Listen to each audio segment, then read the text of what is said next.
Okay, let's unpack this. We're digging into a very specific piece of gear today, a firearm suppressor.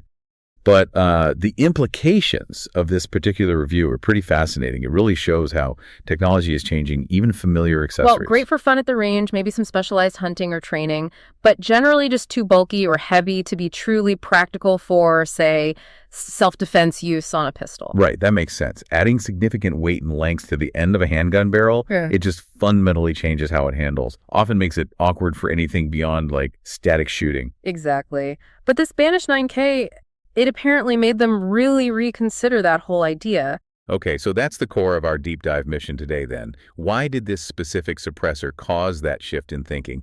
And what makes it potentially relevant to you depending on, how you view firearms and their practical uses? Absolutely. So based on the review, what's the very first thing that jumps out? The thing that makes this suppressor challenge that traditional view? It really boils down to size and weight. The review just hammers this point home. They describe the Banish 9K as potentially the smallest and lightest suppressor you can get for a 9mm pistol. And they give us the numbers, which are pretty striking. Just 4.1 inches long and 1.3 inches in diameter. That's tiny for any suppressor, really, let alone one meant for a pistol. But the weight, that's where it gets kind of revolutionary. The review calls it unbelievably light. It comes in at a mere 2.7 ounces. 2.7 ounces. Wow. And the comparison they use to put that in perspective, it's incredible. Yeah, what's that? A single 9mm cartridge, roughly 183 grains, right? Well, this Banish 9K weighs less than 7 rounds of 9mm ammo. Less than 7 rounds. Huh.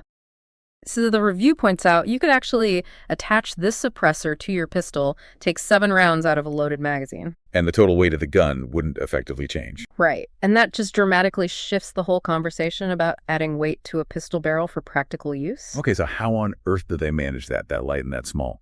The review mentions some high-level sorcery in the manufacturing. Mm-hmm.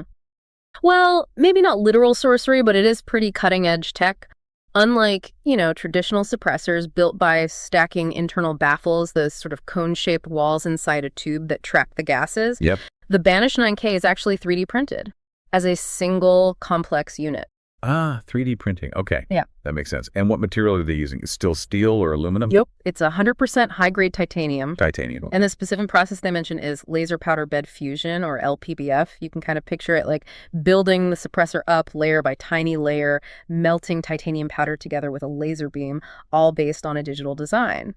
And the review highlights the benefits of doing it that way. Exactly. It lets them create these incredibly intricate internal shapes geometries that maximize gas dispersion and sound reduction within a tiny, tiny volume.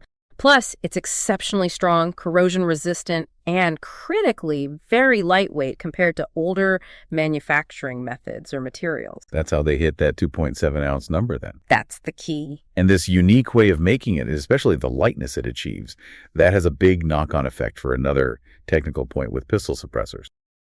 The Nielsen device. Yes, that's a really key point the review gets into. So for listeners maybe not familiar, most semi-auto pistols use what's called a short recoil system. The barrel and slide lock together for just a moment after firing, right? Right.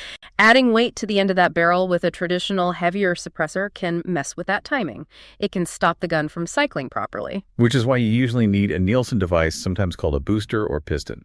It basically lets the suppressor sort of momentarily decouple from the barrel, allowing the action to cycle normally. Right. But it adds another moving part, a bit more length, a bit more complexity.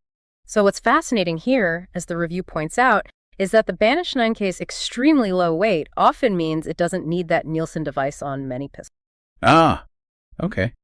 And that's fundamental to keeping it so compact and simple. Totally. It's a big part of the appeal. But there's always a but, isn't there? The review adds an important bit of nuance here. It's not quite a guaranteed plug and play for every single pistol out there. Correct. That's an important clarification they make. While it apparently worked flawlessly without needing a Nielsen device on a Bear Creek Arsenal Glock clone they tested, Okay. on another gun, a Wilson Combat EDC X9 2.0, they found they actually had to install a lighter recoil spring to get it to cycle reliably. Why was that? The original heavier factory spring just prevented the slide from traveling back far enough with the suppressor attached, even being as light as it is. So it really highlights that while the goal is no Nielsen device, some pistols, maybe ones with heavier springs or just slightly different operating systems, might still need a little tuning. Good to know. Based on the source. It's not magic. Just clever engineering with some real-world caveats. Now let's talk sound. How does this ultra-compact titanium unit actually perform when it comes to making things quieter? Well, the review reports a sound level of 132 decibels at the ear for 9mm Luger. 132 dB. And the reviewer is pretty candid, right? Stating it's not as quiet as larger suppressors. Which, is kind of an expected trade-off for getting that incredible size and weight, as the review implies. You can't have everything. True. But 132 dB is still a significant reduction. It definitely moves the noise below typical hearing damage thresholds, depending on the exposure time, of course. For sure. And beyond just 9mm pistols, what other calibers does the review say it's rated for? The source notes it's also good to go for .30 auto pistols, FN 5.7 by 2.8mm, and also 9mm carbine. Okay, so pretty versatile. Yeah. And notably, it's also rated for .300 blackout, but specifically when using subsonic rounds. And apparently it's even rated for full auto use in that configuration. Full auto rated on subs, even in that small package. That's pretty impressive. It is. So despite that size-driven limitation on, let's say, ultimate suppression levels compared to bigger, bulkier cans, it still offers pretty decent versatility. Right. So let's circle back to that opening thought, the one about practical use. How does this unique combo of size and weight actually change the reviewer's perspective on using a pistol suppressor for personal protection? Well, according to the review, these characteristics substantially increase its viability for practical personal protection uses. That was the big takeaway for them. And they get specific, don't they? Saying it's clearly practical for, say, home defense. Yes, exactly. In a home defense situation where you might not have time to grab hearing protection, and reducing that massive muzzle blast indoors is really crucial, the small size and low weight are much less of a hindrance than with a traditional larger suppressor. Makes sense. Any other scenarios? They also specifically highlight vehicle carry, giving examples like maybe keeping a pistol in a ranch truck console or on a farm side-by-side ATV, places where it's handy, but concealment isn't the primary issue. Okay, fair enough. But what about the sort of ultimate practical test for some folks? Everyday concealed carry, or EDC. Does it work for that? Well, this is where the reviewer is quite direct and provides a necessary reality check. Okay. Their feeling about actually carrying this suppressor attached for EDC is summarized basically as, maybe. Maybe. Not exactly a ringing endorsement for concealed carry, then. No. And they point out the very real, very practical challenges, like just finding a comfortable and concealable holster for a pistol that has any kind of suppressor attached, even one this small. It's just awkward geometry. Yeah, I can see that. Adding 4 inches of length, even if it's light, is still 4 inches. Right. And they include that kind of memorable, slightly humorous line about possibly needing a trench coat to pull it off. Okay, point taken. Yeah. So the review concludes that while it significantly boosts the practical use case for scenarios like home defense and vehicle carry compared to older options, it's still not really what they'd consider optimum for everyday concealed carry. Okay, so the author's final summary seems to line up with that. The Banish 9K is still excellent for the traditional uses, range time, maybe some hunting, training. But its innovative design genuinely increases its potential for practical use on personal protection pistols, just maybe not all practical uses equally. Right. And if we just quickly look at the stated pros and cons from the review itself, it's pretty clear. Go ahead. The pros are obvious. It's short and compact. It's very lightweight.